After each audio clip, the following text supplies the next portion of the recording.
बिचरा भूमिकाका बुवा पीडामा पर्छन्।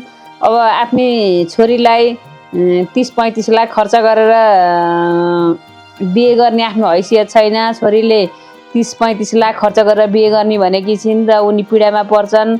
अब यत्रा बुढा भएका मान्छेले कता कमाउने, दाजुभाइले त्यत्रो खर्च गरेर बिहे गर्न पर्दैन भन्छन्।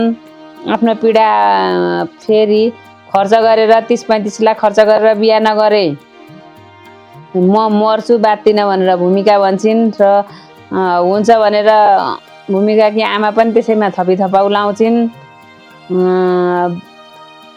तर भूमिकाका बुवालाई भने त्यत्रो पैसा कसरी व्यवस्थापन गर्ने भनेर रात दिन निन्द्रा लागेको हुँदैन। अब केही नभए पनि अब छोरी मर्छु भने अब कसै नभए मैले यही जग्गा पुर्ख्यौली सम्पत्ति धितो राखेर भए पनि उनको बिहे गरिदिन्छु भनेर ऋण खोज्न हिँड्छन् र सहकारीबाट लोन ल्याएर अनि छोरीको बिहेको लागि व्यवस्थापन गर्छन्। जसरी पनि बाबुआमाको मन खानी अरूको मन खानी कुरो भएन। दाजुभाइले अहिले पर्खी अब त्यस्तो बहुबकिएर बिहे गर्न सक्दिनँ भनेका थिए।